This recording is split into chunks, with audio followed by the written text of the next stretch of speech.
I can't feed this painting into some kind of machine and have, you know, a little, I'm thinking of a slot machine and all the little cherries pop up and go ding, ding, ding. You win. You got every design element, you know, is working in your painting. And that doesn't get to happen for us artists, because art is so much more than hitting design elements. Welcome to the World Watercolor Month video challenge. World Watercolor Month is a global celebration of this beautiful medium of watercolor, and it's happening all through July. Today, however, I'm going to be painting along with our World Watercolor Month prompt, but I'm not doing this alone. I'm going to be sharing a video demonstration, and then I want to encourage you to join the video. It's kind of a video hop. I have a bunch of other artists I've invited to take part in this video challenge, and they're sharing their videos here on YouTube as well. After the video, click the link below the hashtag World Watercolor Month video challenge so that you can see the other artists participating and watch the videos that they've created. Come back next week, we're gonna do it all again. And if you want to participate in World Watercolor Month, visit worldwatercolormonth.com to find out how you can get involved. Use the hashtag World Watercolor Month. And if you're posting a video, include World Watercolor Month video challenge in your hashtags as well. I'm celebrating World Watercolor Month with a new video every day in July. Okay, so spacious. If I'm thinking about my painting, you know, spaciousness is in the eye of the beholder. The size of my paper limits how spacious my painting is going to be, and yet I can make the best use of the size of paper that I have, and there's some spaciousness, an idea of spaciousness there. I always like to do a little bit of brainstorming when I think about the idea suggested by a prompt, because often my first idea isn't necessarily my best one. It's almost never my best one. So I'm thinking about spacious, and I'm thinking in terms of this reference photo I've been kind of working with, and not even this reference photo, but the environment that this reference photo springs out of, because these two photos, very similar. I spend a lot of time walking in my area of northern British Columbia, and I keep telling people that I love my trails because I can walk for miles. So there's that idea of space, spaciousness. I can walk for miles. I don't see another soul. And so I'm going to paint, I think, inspired by that idea.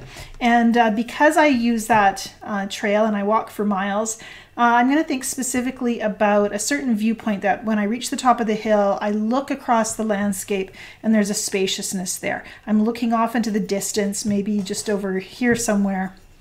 I'm going to use a pencil just to sketch out a little bit of placeholders for where I want things to go.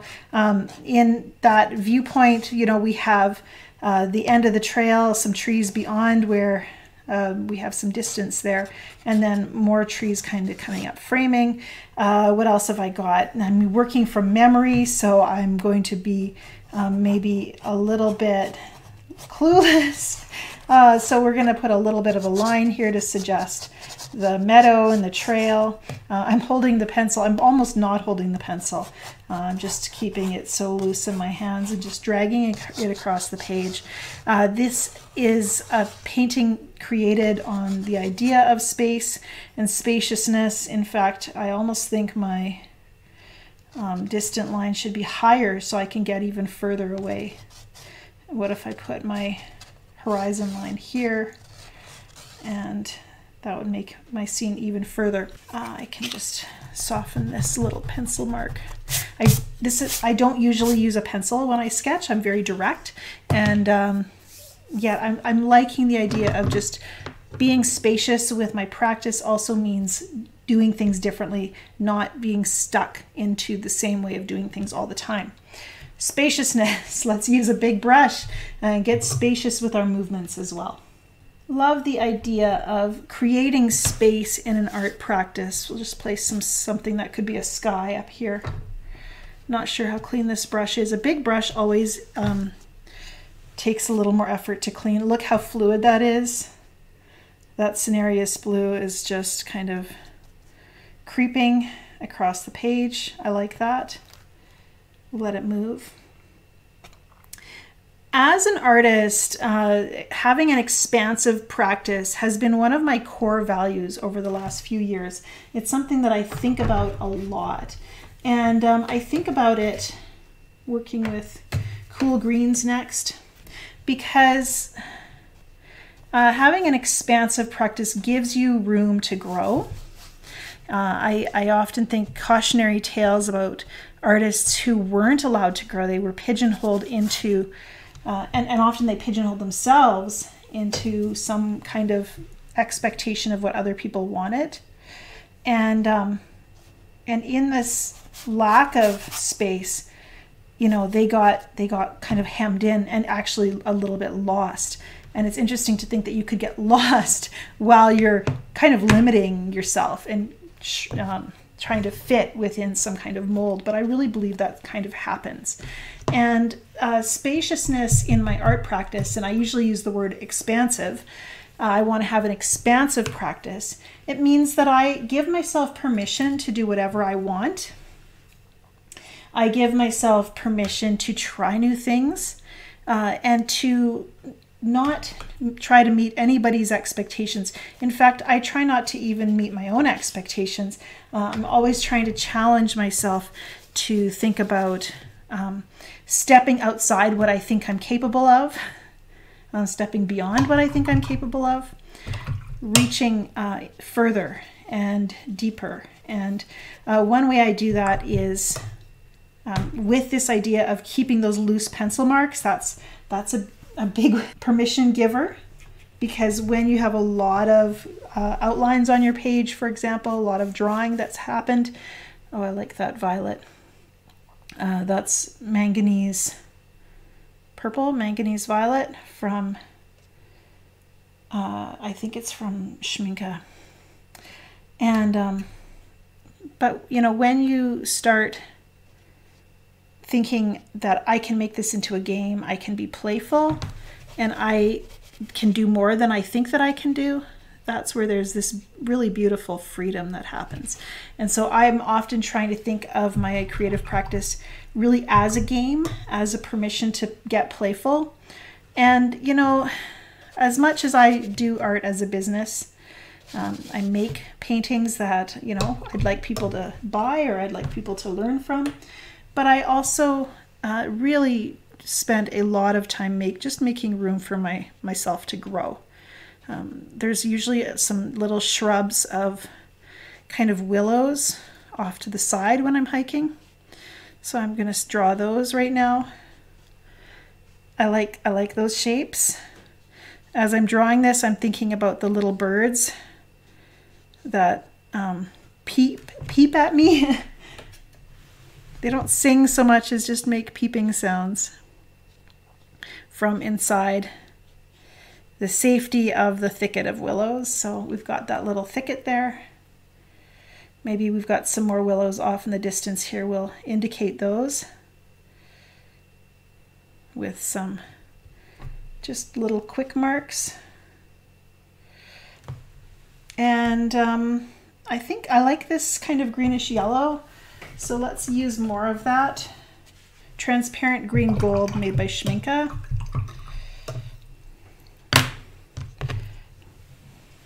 Let's use a wet brush, big wet brush. But expansiveness really is about giving yourself permission. You know, having a spacious creative practice means that you remind yourself continually that you do get to do whatever you want. You are not at any point locked into a system of doing things or a particular style. And I think we're very hesitant to lose sight of our style or to let go of something. You know, we think that if we make changes to what people expect from us, maybe they won't like what we do anymore, or maybe it's going to be so, maybe what we do is going to be so different that they're just not going to identify with it. We're going to alienate people. And what I've learned is that most of what I do is, even when I think I'm doing something dramatically different, it's not that different. I'm not sure. I think I'm wandering right now. So let's just pause and take a look at the painting where it's at. As a spacious practice, I try to paint as though I have all the time in the world, and instead of feeling like I need to rush because the painting is drying. Adding this little flow of this transparent green gold has given me a softness in a big white space, which I think I needed. We're also getting some really interesting edges here because I'm working top down, and there's been fluid areas that are pressing into drying areas. We have some really lovely watermarks that I'm enjoying here as well. And I think I have an idea for a next step. And with an expansive practice, you get to use what is at hand. And so I'm thinking about the purple in the distance here, and I'm thinking about this Lyra Aquacolor crayon, which might give me a little tool that I can use. They're water-soluble crayons, so I can use this to put marks on my paper, and these little marks are going to echo some of the, it's a similar violet to what I have up here. In fact, I can put a little line up there to unify those two colors. And now I'm just going to loosely draw some flowers. And I've been working with more mixed media over the last little while, and it's a way of expanding my practice, what I'm capable of and what I can do with my paintings, which I really like. I want to, you know, it can feel like I'm breaking a rule because I've established a name for myself as a transparent watercolor artist, as a traditionalist in a lot of ways. And so here I am making changes to my practice that might surprise people, but they're really exciting and they freshen up my creativity. And I think that's really important. As soon as you start to get bored in your art practice, it's going to show up on the page. You know, watercolor is transparent. I've said this for many years. And what that transparency means, I'm trying to grab some of the same green that I already had. It's called Onat Diamond Yellow from Rockwell. And you can see it in here, up along here and in here. It's got a bit of yellow and a bit of blue in it, so it pairs really well with the colors I already have in my painting. But I'm also just a little bit feeling like it's a little bit too repetitive, so I might change it up here in just a moment. Scrabble it in.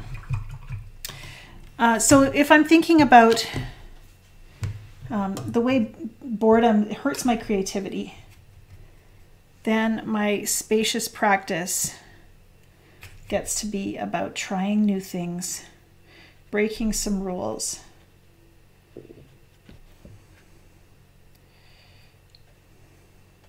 And just really giving myself lots of permission and space to develop new ways of doing things.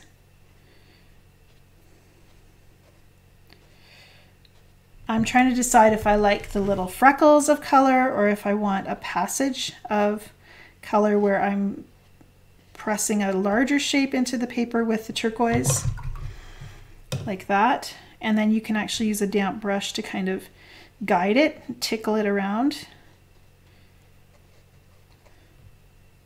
Kind of like that, actually.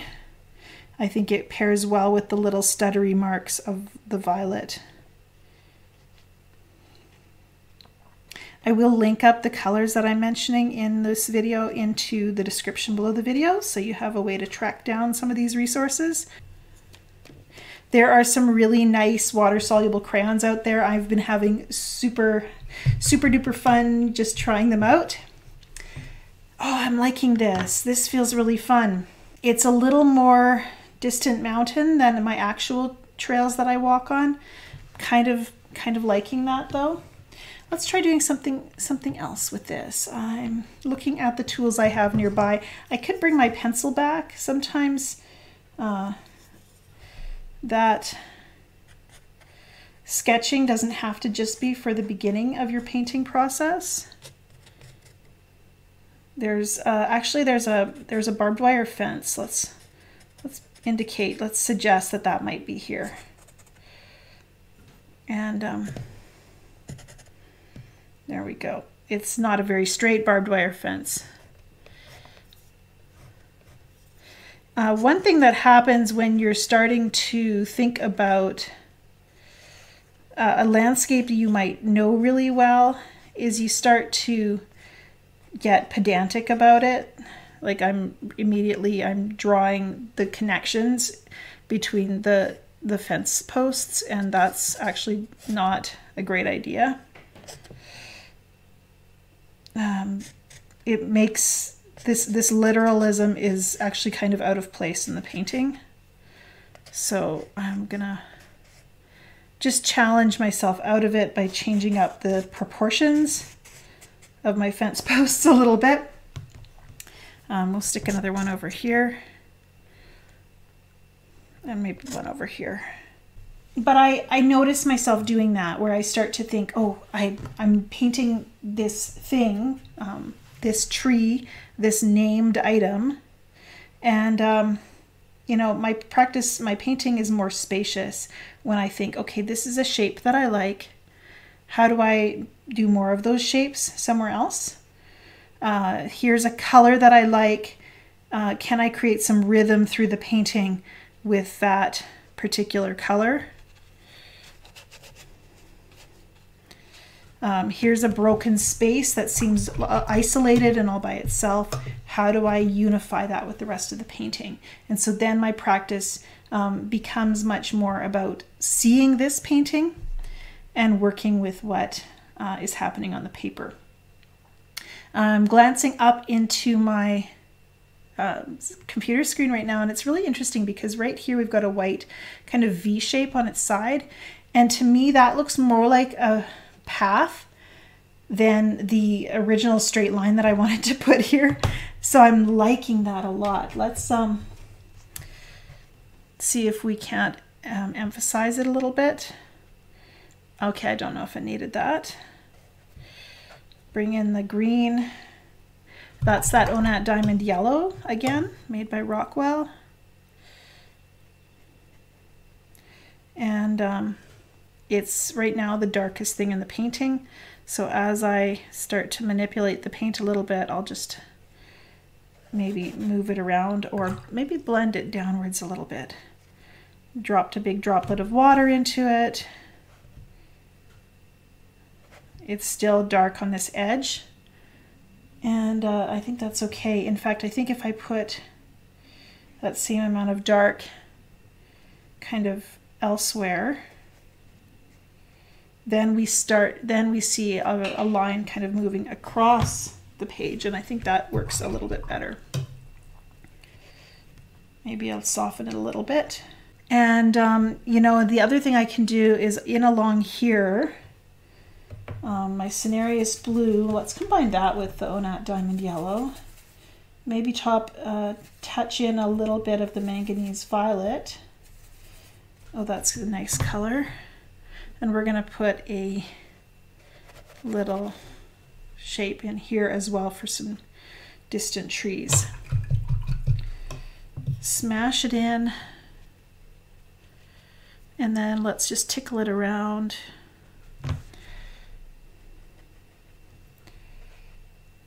And it's, I'm thinking though, you're probably thinking about how laid back I am.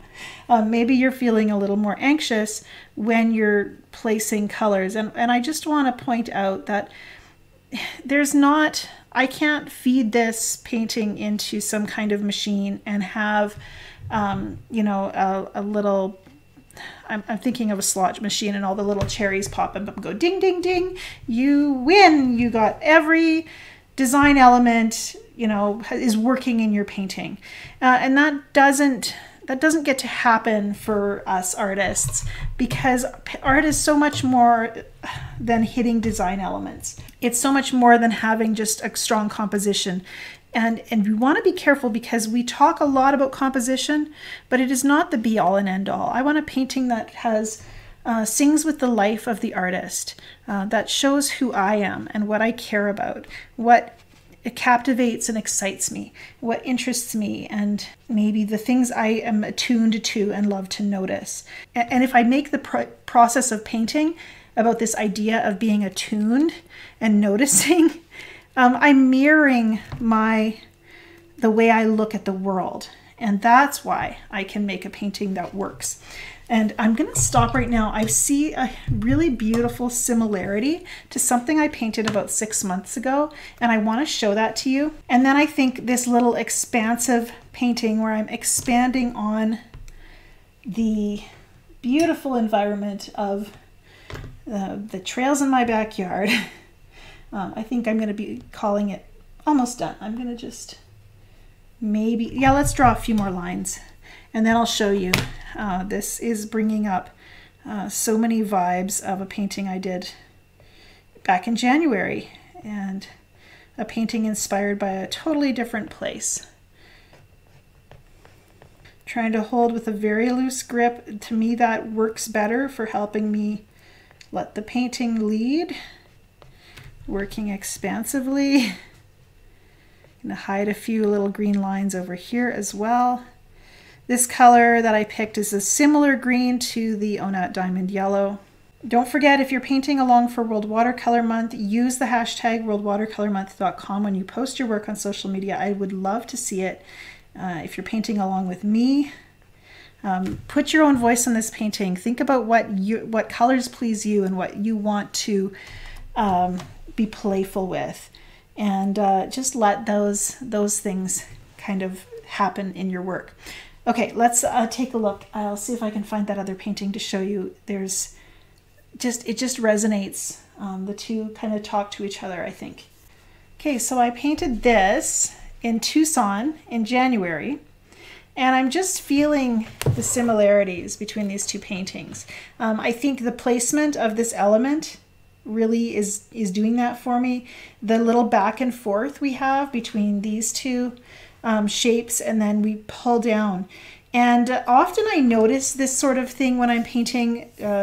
We've got this little passage of kind of movement back and forth across the painting. And we've got some distant shapes as well that echo kind of the distant shapes here.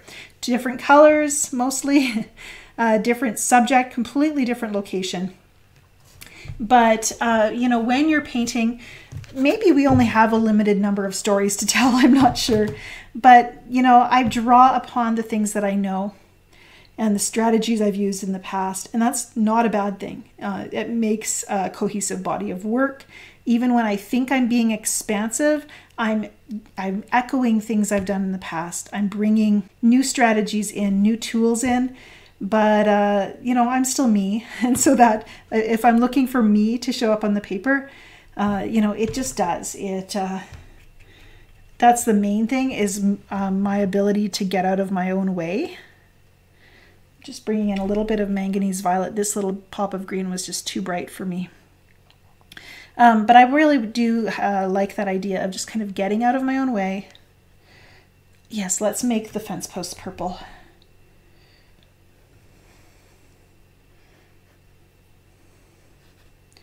And trusting that the things I want to do almost intuitively as I observe the painting and think about serving it better, serving it with the skill that I have, and I like to think about the ability to maybe notice and participate in what's happening in the painting. And if I can notice without judgment, not this, oh, I hate that, I want to fix it, I need to change it, how do I undo that? It's let's place a mark, let's not second guess it, and then let's see how we can bring the different broken pieces, maybe, the different elements that may or may not work together. Let's find a way to unify them and create that movement through the painting. As you think about becoming more spacious in your art practice, whatever that looks like for you, really, I think this idea of giving yourself permission to find out what is next, what what new techniques you're going to try, what new colors, what new ways of operating as an artist, what you're going to try. That's a spaciousness that I think we all need to invite into our creative practice if we want to continue to grow and create a richer, fuller, more multifaceted body of work. It's a lot of fun, and I think it also helps you to create with more curiosity and less judgment, and we could all use a little more of that in our painting practice.